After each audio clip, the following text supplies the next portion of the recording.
인생에서 성공하려면 첫 번째가 누구나 투자를 해야 된다. 네. 투자를 안 하고 부자가 되겠다는 꿈을 꾸는 거는 망상이다. 한국에서 망상이라는 표현 써요? 네, 있습니다. 제가 사투리를 많이 써가지고 망상이라는 표현 쓰는 거죠. 네, 많이 이렇게. 씁니다. 그래서 이런 재무적 자유, 우리가 이런 표현을 써요. 그러니까 별 걱정 없이 사는 삶을. 그래서 재무적 자유를 실현하려면 투자라는 걸 안 하고 그런 욕심을 내는 월급만 받고 하기에는 이 시대적으로는 이제는 옛날에는 가능할 수도 있어요. 왜 그러냐면 옛날에 예금하면 8% 이자를 줬어요. 한국도 사실 2008년까지도 다 사람들 까먹어서 그렇지 2008년까지도 은행에 예금한 8%를 줘요. 네. 8% 주면 아무 투자할 필요 없어요. 그럼 뭐냐면 내가 월급을 50% 쓰고 50%씩 예금해도 내가 내 나이 때 되면 그냥 재무적 자유를 실현할 수도 있어요. 근데 이제는 그런 시대 아닙니다. 끝났어요. 그러면 내가 월급만 받고 가기에는 이게 내 인생이 점점 열심히 사는데도 못 살게 돼요. 점점 힘들어지고 점점 내가 뒤떨어지고 그래서 이런 것들이 사실 이 시대적 흐름하고 되게 관계가 돼요. 여러분이 어떤 시대에 있다라는 걸 우선 체크를 해야 돼요. 그래서 일단 투자를 해야 된다. 그런데 내가 투자해서 성공적인 삶을 만들어 가려면 일단 시대적 흐름을 읽어야 된다. 이게 어떤 분들한테 이 말이 안 다가올 수가 있어요. 근데 우리가 저는 중국의 마윈 같은 사람들도 지금 시점에 그때와 똑같은 멤버를 데리고 똑같이 시작해서 알바만 만들면 성공할 수 있다고 생각해요. 저는 확실하게 말할 수 있어요. 성공 못해요. 그러니까 그럼 그 차이가 어디에 있냐. 예를 들면 요즘에 중국의 제1대 부자들이 파산하잖아요. 헝다, 삐그웨 이런 기업들이 다 중국에서는 아시아에서 최대 부자였어요. 근데 그 사람들이 지금 변했어요. 똑같은 사람이에요. 근데 왜 그때는 세계적 부자고 지금 똑같이 기업을 해왔고 똑같이 하고 있고 오히려 지금 경험도 더 많고 본 것도 더 많고 사회적 지위도 더 높고 여러 가지 조건이 더 좋았는데 지금 오히려 파산하고 있을까요? 이게 시대적 흐름이라는 거예요. 그래서 이런 사람들은 모르고 성공한 거예요. 그리고 그게 다 자기 능력이 좋아서 성공한 줄 알았어. 그러니까 막 한단 말이에요. 근데 지금은 그러니까 이게 모르면 시대에서 흐름 모르고 투자 보니까 똑같이 하고 시대는 변했는데 이 사람들이 자기 옛날에 성공한 걸 그대로 하다 보니까 지금은 어떻게 돼요? 안 먹히니까 지금 무너지는 거죠. 그래서 그런 것들이 제가 이 책에 녹여냈습니다. 그래서 반드시 투자를 해야 된다. 투자를 하려면 시대적 흐름을 읽어야 된다. 그리고 한 개인의 운명은 시대적 운명을 못 이긴다. 그리고 기업의 운명 또한 시대적 운명을 못 이긴다. 국가의 운명도 시대적 운명을 못 이긴다. 그래서 제가 책에서도 좀 한강 기적 같은 게 한국 사람들 보기에는 한국인이 특유의 부지런하고 똑똑함 당연하지고 있죠. 그리고 박정희 같은 이런 또 위대한 대통령도 있었겠죠. 근데 그게 필요 충분 조건이 아니라는 거예요. 아무리 한국 사람이라도 그게 왜 지금 경제 성장률이 떨어져요? 예를 들면 그러니까 무슨 말이냐면 시대적 운명이 있었기 때문에 한강 기적도 있었다. 그런 것들을 제가 개인으로부터 기업 측면에서 그리고 마지막 정부 측면에서 이게 어떻게 이렇게 시대적으로 성공한 개인, 성공한 기업, 성공한 정부가 될 것인가, 성공한 국가가 될 것인가 이런 것들을 시대적 흐름이라는 키워드로 제가 녹여냈습니다. 네. 네. 저기 넥스트 애플은 누구일까? 그리고 미래에 선도할 6번째 핵심 기술은 무엇일까? 이렇게 쭉 썼어요. 근데 제가 그냥 한마디로 말로 말씀드리면 첫 번째 키워드는 데이터입니다. 데이터. 그러면 일반 사람들이 이게 아직도 왜냐면 특히 한국 같은 경우는 IT 강국임에도 불구하고 의외로 지금은 오히려 이런 쪽 중국이 더 빨리 가요. 데이터 우리가 디지털 사회라고 하잖아요. 한국에서는 표현을 디지털 사회라는 표현을 더 써요. 근데 이 디지털이라는 게 사실은 생산 요소가 우리가 경제학에서 생산 요소를 뭘로 꼽냐면 기술, 자본, 노동 이거를 생산 요소로 꼽아요. 그러니까 토지. 그러니까 여러분이 뭘 생산하든 뭘 하든 작은 기업체를 만들든 큰 기업체를 만들든 무슨 물건 만들든 기술, 자본, 노동력 그리고 토지는 있어야 돼요.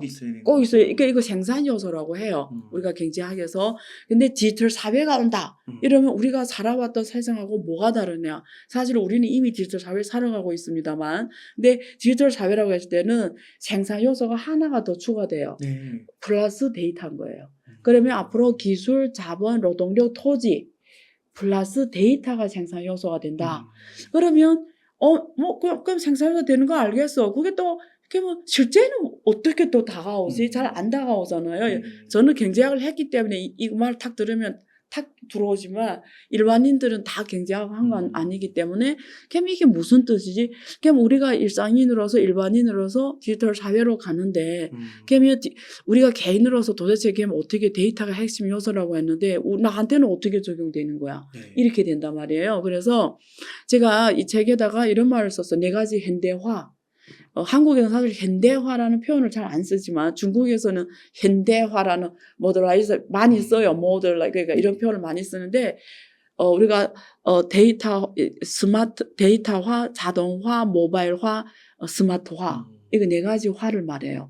그다음에 앞으로 여러분이 어떤 업종이든 이런 생각해봐요. 우선 내 업종을 데이터로 표시할 수 있는지 내 업종을 예를 들면 그 블록체인이라는 게 뭐냐면 비트코인이라는 게 뭐냐면 실제는 신용을 0과 1로 표시한 거예요. 여러분들이 들어가서 비트코인을 이렇게 거래하고 내 지갑이 생기잖아요. 그러면 여러분들이 행위가 거기서 다 0과 1로 표시돼서 분산 원장이 기록이 되는 거야. 이런 걸 데이터 기록이라고 해요. 그래서 내가 하는 이 일, 내가 지금 먹고 사게 하는 자기 직업이 있을 거 아니에요. 이 잡을 이걸 내가 0과 1로 표시할 수 있는가? 이게 데이터화할 수 있냐? 이걸 우선 데이터화가 돼야 우리가 데이터 처리가 되니까 이게 데이터화하는 작업. 그 다음에 자동화. 그러면 AI를 도입하게 되는 거예요. 그게 자동화 처리에 알고리즘이 들어가줘야 되는 거예요. 그래서 요즘에 챗GPT 나왔잖아요. 맞아요. AI는 사실 80년대에 이미 기술이 다 완숙이 된 거예요. 근데 그때는 왜 AI가 뭐 이렇게 난리가 안 나서? 맞아요. 왜냐면 AI는 우리가 그냥 밥솥이라고 보면 돼요. 근데 쌀이 없으면 밥솥이 아무 의미 없는 거예요.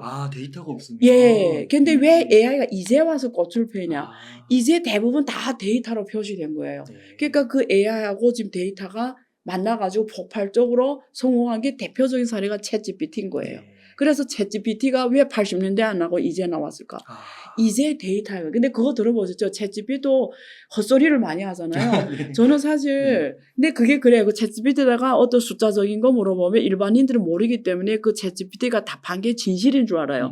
근데 저는 전문가이기 때문에 예를 들면 어떤 전문적인 질문을 했는데 특히 데이터적으로 뭐 말을 해요. 근데 저는 전문가가 딱 보고 이게 잘못된 거 알아요. 이게 오류가 많아요. 그게 왜 그러냐면 입력한 데이터가 잘못된 거예요. 애초에. 예, 그래서 데이터가 중요하다라는 거예요. 그러니까 출력도 쓰레기가 들어가면 우리가 뭐 갈베지 인, 갈베지 아웃이라고 쓰레기가 들어가면 쓰레기 나오는 거예요. 그래서 데이터가 핵심입니다. 그래서 일단 데이터화. 자, 내가 하는 일을 일단 데이터로 표시할 수 있냐? 만약에 딱 봤더니 누구도 일을 한 게 없네. 그럼 여러분들만 창업을 한다. 이러면 거기서부터 시작을 해야죠. 내 업종에서 내가 톱 1이 될 거야. 내가 하는 잡에서 내가 1등이 될 거야. 내 업종에서 우리 회사 1등이 될 거야. 지금부터 뭘 고민해야 되면 디지털 사회에서 뭘 고민해죠? 첫 번째 스텝 1. 내가 하는 업종을 데이터화해야 되겠다. 그러면 어떻게 지금부터 데이터화를 하지? 데이터화야 내 업종이 메타버스로 올라가거나 가상 공간으로 올라가고 AI로 적용할 수 있는 거예요. 이거부터 시작해야 됩니다. 여러분이 하는 일, 업종, 기업, 데이터화. 두 번째, 자동화 이제 알고리즘을 넣어야죠. 그게 AI화입니다. AI 처리를 알고리즘, 프로그래밍 이런 걸 그러면 엔지니어 맡겨서 하든지 뭐 자기가 사람 고용하든 자기가 하든지 AI화 그걸 자동화로 하거든요. 그다음에 요즘에는 다 이렇게 스마트폰을 써요. 아니면 나중에 자율주행 자동차 나오면 이게 모바일 기계거든요. 자율주행 자동차 나오면 그것도 이제 모바일 기계가 돼요. 예, 사람이 터치하는 알아서 하는 것들이 다 모바일 기계잖아요. 그러면 이렇게 모바일화예요. 그러니까 움직이는 거죠. 옛날에 우리가 컴퓨터 초창기 시대는 그냥 집에 많은 컴퓨터 엉덩이 언제 나이가 어리니까 후에 이렇게 얇은 게 나온다면 쓴 것 같은데 저는 초창기에 썼어요. 그러면 ong덩이가 되게 큰 거 있죠. 옛날에는 이런 CD판 같은 거 쓸 때부터 저는 했어요. 뭐 메모리가 플로피 그때 디스크. 예, 맞아요. 그때부터 근데 엉덩이 되게 큰 컴퓨터 그러면 그게 어마어마하게 무겁고 크니까 항상 그 앞에서만 해야 되잖아요. 그러니까 지금은 이제는 사실 아무것도 필요 없어요. 그냥 핸드폰 하나면 다 할 수 있는. 그래서 이제 나의 하는 일을 데이터화했다. 그다음 알고리즘에서 그게 다 자동화. 사람이 관여 없이 일어나게 다 했다. 두 번째. 세 번째는 쓰는 사람들이 유저들이 아. 한국에 있던 미국에 있던 동남아에 있던 들어와서 그 작업을 다 처리할 수 있게 그 자기가 한국에서 했던 일을 다 거기 가서도 다 할 수 있게 여행 가서도 다 할 수 있게 그걸 우리가 모바일화라고 합니다. 마지막에는 스마트화예요. 네. 스마트화는 뭐냐면 거기서 챗GPT 같은 게 스마트화예요. 뭐냐면 거기서 어떤 사람의 기능을 한 번 더 해주는 거예요. 예를 들면 옛날에는 데이터가 모여있지 않을 때 할 수 없었던 일들이 이제는 데이터가 모여져 있기 때문에 많은 걸 할 수 있게 됐어요. 더. 그러면 그걸 스마트하게 어떤 내 전체 밸류체인에서 내 이 업종이 혹은 내 일이 스마트하게 어떤 결론에 도달할 수 있도록 혹은 스마트하게 고객 맞춤형으로 어떤 그 고객, 옛날 고객 맞춤형이 안 돼서 네. 왜 그 고객 데이터가 없었으니까. 근데 이제 고객 데이터가 내가 만들어 놨다 이러면 이제는 그 고객한테만 딱 맞는 고객 맞춤형 서비스를 줄 수 있게 된 걸 스마트화하다고 말을 해요. 옛날에는 뭐 대량 예. 생산해가지고. 예, 뭐 예를 들면 이런 티셔츠를 1억 장을 만들어서 네. 최대한 마진을 적게 보면서 많이 파는 게 돈을 많이 벌었잖아요. 이제는 아니죠. 스마트화 시대에는 데이터와 디지털 시대에는 안유화 한 사람을 해서 이 옷을 하나 만들었는데 이익을 남길 수 있어야 돼요. 그러면 부가가치가 이제는 어디서 나오냐면 옛날에 그 2억 장 만들어서 이렇게 팔던 시대는 부가가치가 최대한 싸게 만들어서 코스트를 줄여서 원재료를 싼 거 써가지고 코드를 줄여서 싸게 파는 게 비즈니스 모델이었어요. 그러면 이게 이 단가가 중요해졌어 옛날에는. 근데 디지털 사회는 이제는 이런 하드웨어적인 게 안 중요해요. 이게 안 중요하고 이게 한 사람한테 서비스하는데 어떻게 이익을 남겨요. 그러면 제조업이 어디로 가버리면 제조업의 부가가치가 옛날에는 물건을 싸게 만드는데 경쟁력이 있었다면 이제는 이 스마트화 디지털 사회에서는 고객 맞춤에 한 사람을 위해서도 이익을 남겨야 되기 때문에 플러스 알파가 있어야 되잖아요. 하나 만들고는 이게 코스트 안 나오죠. 돈 못 벌죠. 그러면 플러스 서비스를 해서 파는 거예요.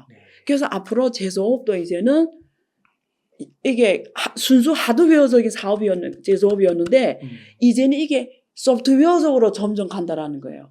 이게 중국어로 표현하면 되게 정확하게 내가 할 수 있는데 한국어 표현이 정확한 표현이 없어요. 옛날 물건으로 팔았는데 물건으로 승부했는데 이제는 제조업이 물건으로 승부한 시대가 아니라 여기에 얹어진 고객 맞춤형의 서비스에서 가치를 만드는 부가가치를 만드는 시대에 기업이 모두가 이렇게 가야 된다라는 거예요. 예를 들면 이제 고객 맞춤으로 옷 하나 주고 내가 어떻게 기업이 이걸 만들어요? 그러면 요 옷은 세상에 딱 하나밖에 없고 안유화만을 만든 거잖아. 그러면 이 옷이 만약 1억 장 만들 때 이게 예를 들면 10,000원짜리예요. 근데 이게 고객 맞춤 안유화를 만들었으면 이걸 10만 원에 파는 거죠. 그 9만 원이 뭘까? 사실 코스트는 1만 원밖에 안 들어요. 9만 원은 뭘까? 안유화만을 위한 옷이라는 거죠. 너를 위한 서비스고 너를 위한 효용을 준 거죠. 그 뜻입니다. 그러니까 이게 불을 거머쥐려면 그리고 그에 다 다가서려면 상대적으로 데이터와 자동화, 모바일화, 스마트화 이런 것도 좀 깨닫고 거기에 뭐 투자를 한다거나 사업을 하는 사람은 그런 쪽으로 계속 발전시켜 나가면 불을 조금 더 거머쥘 확률이 높아지는. 예를 들면 뭐 우리 대표님도 예를 들면 뭐 어떤 회사 똑같은 산업을 한다고 합시다. 예를 들면 뭐 축산업을 해요. 돼지를 키워요. 축산업. 저도 돼지를 키워요. 그럼 우리들이 지금 현재 뭘로 경쟁하겠어? 돼지를 키우려면 우리들이 둘 다 돼지를 시장에 나가서 팔아야 되잖아요. 그럼 왜 대표님 돼지를 사고 안유화 돼지를 안 살까? 왜 안유화 돼지를 사고 대표님 차별이 잘 안 돼? 그렇죠. 그러면 이게 사람들이 이럴 경우에는 가격 경쟁을 해버려요. 왜냐면 눈으로 차별이 안 될 때는 결국 가격 경쟁이에요. 그럼 가격 경쟁이라는 거는 결국 서로 니 주고 나 주고 하는 경쟁이에요. 마진 싸움이에요. 그냥 점점 줄어들면서 다 같이 죽거든요. 그럼 누가 이기냐면 이게 그러면 왕창 대출해가지고 엄청 큰 돼지 사육장을 만들어서 큰 규모로 하는 애들만 살아남아요. 왜냐면 규모로 승부 보는 거죠. 근데 만약에 지금 디지털 사회에서 축산업을 한다면 달라져요. 개념이. 이런 사람들이 이기는 게 아니라는 거예요. 만약에 언제 보니까 지금 현재는 대표님이 더 많이 팔아 돼지를. 근데 나는 그럼 어떻게 하지? 내가 어떻게 하면 대표님보다 더 많이 팔지? 내가 고민할 거 아니에요. 근데 아니야, 교수 말 딱 들었어. 디지털 사회네, 지금. 내가 걔 뭐, 디지털 사회에서 저 대표님은 디지털 개념이 없으니까 내가 디지털 개념이 생겼다 칩시다. 그럼 내가 어떻게 하면 저 기업을 이기지? 이 생각을 해야 된다라는 거예요. 그럼 나는 이렇게 접근하는 거지. 오케이. 자, 내 돼지가 더 많이 팔게 하려면 내가 내 돼지들이 다 데이터화를 하겠다. 이력 같은 거. 예. 예, 그러면 어떻게 하냐면 네. 지금은 이게 실전해지면 뭐 헛소리 하는 게 아니고 중국이 이렇게 하고 있어요. 중국의 모든 돼지는 옛날처럼 뭐 농가에서 막 꿀꿀 하면 밑에 더럽고 냄새나고 아니에요. 중국은 도시에서 돼지를 키워요. 아, 그래요? 빌딩에서 돼지를 키워요. 그래요? 근데 그게 왜 그러냐면. 판매용이요? 그렇죠. 우리 먹는. 근데 돼지가 우리 먹이 막 옛날 농촌에 할머니, 할아버지 막 키우잖아요. 그리고 뭐 이렇게 뭐 사료 같은 데다 뭐 예를 들면 뭐 영양제 같은 거 그냥 넣어서 쑥 이래서 돼지한테 주잖아요. 이렇게 지금 키워하잖아요. 중국은 아니에요. 빌딩에서 돼지를 키우잖아요. 어떻게 키우냐면 다 로봇으로 키워요. 왜냐면 열심히 MZ 시대들이 힘든 일을 안 해요. 사람 못 써, 축산업이. 그러니까 로봇을 쓰는 바람에 이거 사람 처음에 시작은 그렇게 했는데 큰 변화가 일어난 거예요. 로봇을 쓰니까 돼지 키우는 모든 프로세스가 데이터화된 거예요. 그런데 이 중에 무슨 재미냐면 이 사료가 단백질 아미노산 넣었어요. 근데 A 회사에 아미노산 넣었을 때와 B 회사에 아미노산 넣었을 때 처음에는 데이터화 안 됐을 때 구분이 안 돼. 그렇죠. 근데 A 회사의 아미노산은 뭐를 10,000원이야. 근데 B 회사 아미노산은 2,000원이에요. 구분이 안 되니까 B 회사가 2,000원짜리 매겼어. 그 돼지도 먹고 크고 잘 자라게 팔았어. 근데 이게 로봇이 된다면은 이게 A 회사에 단백질 매겼을 때 이 돼지의 체성분이 변화와 B 회사의 이 아미노산 먹을 때 체성 변화가 데이터로 다 나와버린 거예요. 그럼 내가 농장 주면 어떻게? B 회사 거 싸도 안 쓰는 거지. A 회사 거 쓰는 거지. 홍보할 때 또 A를 강조하고. 예, 그리고 A 회사 거 썼기 때문에 우리 돼지는 지방 얼마, 인체에 나쁜 게 없다. 근육이 얼마, 마시는 정도 뭐 이런 게 다 데이터화 되니까 이건 다 데이터 되니까 다 보여지고 모니터링 되고 하니까 이제는 B 회사처럼 잘못하는 회사들은 못 살아남는 거예요. 옛날에는 두리뭉실하니까 A는 많이 먹고 뭐 B는 조금 이럴 수도 있지만 이제는 얘는 다 도태되고 1등만 살아남고. 그러면 내 돼지는 어떻게 해요? 대표님 돼지보다 이제는 다 계량화가 됐고 오히려 과학적으로 키웠기 때문에 이게 인체에 무해된 건 다 빼고 좋은 것만 딱 있고 최고 영양제를 해서 그걸 먹은 사람과 안 먹은 사람은 그 사람 건강도가 달라지는 거죠.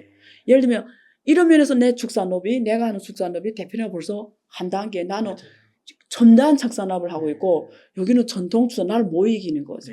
그러니까 이제 로봇으로 하기 때문에 이거는 자본이 있는 자가 점점 그러니까 이제는 굳이 농촌에서 더럽게 키울 필요 없어. 냄새 막 나면. 이제는 도시에서도 하고 스마트 팜을 도시에서 많이 지금 요즘에 하거든요. 중국 전체가 자동차 수출국 1위가 됐어요. 근데 원래는 일본이에요. 일본이 자동차 수출로 세계 1위예요. 아시아에서는 한국이 잘했잖아요. 자동차 하면 중국은 못하는 나라였잖아요. 그래서 이게 대단한 일이거든요. 사실은 왜냐하면 중국 축구가 세계 축구에서 1위 한 거와 똑같은 대단한 일이라는 거예요. 그러니까 굉장히 못하는 약한 산업이라고 생각하는데 중국 1위 됐어? 근데 그게 전기 자동차 때문이에요. 근데 이게 전기 자동차로만 문제를 인식하면 안 돼요. 아까 내가 축산업도 로봇이 들어오면 확 변했다고 했잖아요. 그렇죠. 똑같은 개념이에요. 이게 전기가 들어왔다라는 거는 이게 데이터 처리가 된다라는 거 이제부터 계량이 되고 모니터링 되고 그리고 이제 자율주행 기술까지 5단계까지 다 완성이 되면 이제 사람 개입도 없어져요. 그러면 이제 다 데이터라는 거예요. 그렇죠. 그러면 이제 축산업이 일어날 일이 여기도 일어나는 거예요. 이게 소프트웨어로 가버리는 거예요. 앞으로는. 그래서 중국 신재생 에너지 자동차 있잖아요. 폭발 성장해요. 그래서 앞으로 우리가 스마트폰 생태계가 밸류체인이 글로벌적으로 되게 높게 분포되어 있는데 스마트폰이 애플이 2009년도에 나왔거든요. 상용화가. 그러면서 전 세계가 스마트폰 시대가 열렸어요. 2009년도에. 근데 처음에는 고생했어요. 애플이 사실은. 근데 이게 130만 대를 높으면서 이게 손익분기점이 넘으면서 세계적으로 그 흐름을 탁 주도해버렸거든요. 애플도 고생을 했군요. 했죠, 당연히. 그래서 이게 보통 100만 대, 130만 대 넘으면 이제 팍 커지는 시장으로 와요. 그래서 이게 우리가 보통 10%로 보는데 지금 신재생 에너지 자동차가 지금 중국은 넘었어요. 10% 넘었고요. 유럽도 신재생 에너지 자동차를 많이 해서 유럽도 네덜란드 같은 데는 넘었어요. 미국이 지금 이제 지금 10% 막 오자고 하고 있어요. 무슨 말이냐면 이제 이 시대가 왔다라는 거예요. 예. 그래서 우리가 스마트폰 하면 애플이 있듯이 앞으로 신재생 에너지 자동차, 스마트카 여기서 애플 같은 기업이 나온다라는 거죠. 예. 근데 아직도 우리가 이름을 지금 테슬라만 알고 있죠. 근데 중국 기업들에서 빨리 가요. 대표적인 세계 기업이 있는데 얘네들이 넥스트 애플 되면 이제 봐야죠. 누가 더 BM을 맞게 아까 말하는 제가 말한 그런 걸 잘 만들어내냐. 데이터화 그렇죠. 예, 네 가지를 잘 만들어내냐. 이게 승부를 결정하죠. 그 중국 경제 좀 지금 현재 상태가 미디어로 좀 접했을 때는 좀 경기가 둔화되고 그렇죠. 그다음에 부동산에 좀 위기가 왔다 이런 그렇죠. 얘기를 하는데 사실인가요? 자, 첫 번째 중국 경제는 어렵습니다. 결론이. 그럼 어느 정도 어렵냐? 데이터적으로 우리가 보통 경제학적으로 말할 때는 수요 측면에 총수요 측면에서 투자, 수출, 매수를 소비를 말해요. 경제학적으로 우리가 보통 전문가로서 설명할 때는 자 투자 증가율이 어떻게 돼 있냐, 소비 증가율이 어떻게 돼 있냐, 수출이 어떻게 돼 있냐 이 3대 지표로 총수요 측면에서 말해요. 그러면 확실하게는 이 세 개가 다 줄어들고 있어요. 마이너스로 소비는 마이너스로 가고 있고 수출도 사실은 굉장히 지금 상황이 좋은 상황은 아니고 투자는 국유기업 투자 말고는 민간기업 투자는 마이너스로 가고 그러니까 민간 기업인들이 투자를 안 한다라는 거예요. 그래서 이 3대 총수요 측면에서 지금 다 하향 끄다 보니까 중국 경제가 일단은 GDP가 지금 원래는 올해 초만 해도 글로벌 IB들이 그러니까 뭐 JP 모건이나 뭐 골드만삭스나 이런 세계 은행 기관들이 다 중국 경제를 올해는 뭐 작년에 워낙 안 좋아서 기소 효과 때문에도 올해는 엄청 좋을 거다. 막 7까지 본 데도 있었는데 지금 올해 1분기, 2분기 이렇게 보면은 생각보다 잘 안 나왔어요. 1분기 4.5, 2분기 뭐 6.인가 이렇게 나왔고 지금 상황이 너무 안 좋거든요. 그래서 이건 제가 굉장히 경제학적으로 지금 설명드린 거고요. 그래서 제가 쉽게 그냥 일반 사람들도 편하게 이해하도록 쉽게 이 경제 문제를 말씀드리면 그 중국 경제는 한마디로 그러니까 어느 나라나 똑같아요. 이렇게 경제가 가는 전통 주도 산업이 있어요. 우리가 먹고 사는 산업. 우리 개인들도 그래요. 여러분들은 뭘 먹고 살아요? 어떤 분은 뭐 작가로서 먹고 살고, 어떤 분은 뭐 콘텐츠를 만들면 먹고 살고, 어떤 사람은 뭐 가방을 만들어서 먹고 살고, 어떤 사람은 부동산 중개를 해서 먹고 살고, 이런 거 그 사람한테는 주도 산업이에요. 나를 먹고 살게 하는 거. 국가도 똑같아요. 이 국가의 GDP를 매년 만들어내는 새로운 부가가치, 그게 GDP잖아요. 새로운 가치. 그걸 만들어내는 주도 산업이 있어요. 그래서 그게 중국은 많게는 30%까지 부동산이 했어요. 근데 이게 부동산만 봤을 때 이런 거고 부동산. 근데 사실은 부동산 연관돼서 관련되는 산업까지 다 하면 부동산이 무너지면 다 같이 무너지는 산업들이 너무 많기 때문에 사실은 더 커요, 영향력이. 근데 그래서 이 주축에 제가 늘 말하지만 중국 경제 중심에는 부동산이에요. 미국은 금융입니다. 금융이면 주식하고 채권시장, 자본시장을 주로 말해요. 미국 사람들이 행복지수, 미국 사람들이 이 실질적 삶의 질, 실질적 삶의 소득, 이것들이 미국 같은 경우는 금융시장이 잘 가냐 못 가냐에 결정해요. 만약 금융시장 무너진다면 막 엄청 잘 살던 미국 사람들이 한순간으로 거지란 표현 좀 강조해서 말하는 거지만 이래야 가슴이 좀 닿으니까 일부러 좀 강조하는 게 있어요. 그래야 논란은 좀 잘 들어와요 속에. 그래서 만약에 금융시장 무너진다면 우리 보기에 잘 살아 보이던 미국 사람들이 한순간에 거지 될 수 있어요. 이 말은 뭐냐면 막 좋은 단독주택에서 살다가 막 수용자 있는 단독주택 하루아침 쫓겨날 수 있다는 거예요. 그게 금융위기 때 그런 일이 벌어진 거예요. 결국 영화까지 찍었어요. 금융위기 그게 빅쇼트라는 게 2008년 금융위기 다 거기서 엄청난 뭐 중산층으로 살다가 하루아침 쫓겨나는 예를 들면 그런 말이에요. 그래 거지 된다 표현한 거고 중국은 뭐가 무너지면 중국 사람 되게 돈 많다고 소문났잖아요. 명동 가보면 다 중국 사람들 싹쓸이 해가고. 근데 명동만 그런 게 아니에요. 일본 동경 가도 그렇고 파리 가도 그렇고 미국 뉴욕 가도 다 중국 사람들이 싹쓸이 하거든요. 돈 많다고 생각했잖아요. 근데 중국 부동산이 무너지면 한순간에 거지가 돼요. 그래요? 중국 사람. 그게 대표적인 게 헝다. 지금 그 삐고베 이런 사람 다 아시아에서 최고 부자였어요. 네. 지금 순위에도 지금 못 들어가잖아요. 아, 그래요? 네. 그래서 무슨 말이냐면 중국은 중간에 부동산이 있어. 그러면 중국 사람들도 이래. 난 부동산 안 하는데 뭐 나하고 무슨 상관이 아니에요. 여러분이 부동산이 아니지만 그 부동산이 무너짐으로써 오는 전체 투자 소비 타격 때문에 여러분 산업도 수요가 줄어들어요. 네. 그리고 중국이 부동산이 무너지면 중국 사람들이 부가 줄어들기 때문에 소비를 줄이잖아요. 그러면 한국처럼 수출하는 국가들이 이게 무너져요. 그러니까요. 왜냐하면 중국 사람 소비를 안 하면서 수입을 안 할 거 아니에요. 그러면 일본, 한국 이런 중국의 유럽, 대중 의존도가 높은 국가들은 또 같이 경제가 타격받아요. 이렇게 되는 거예요.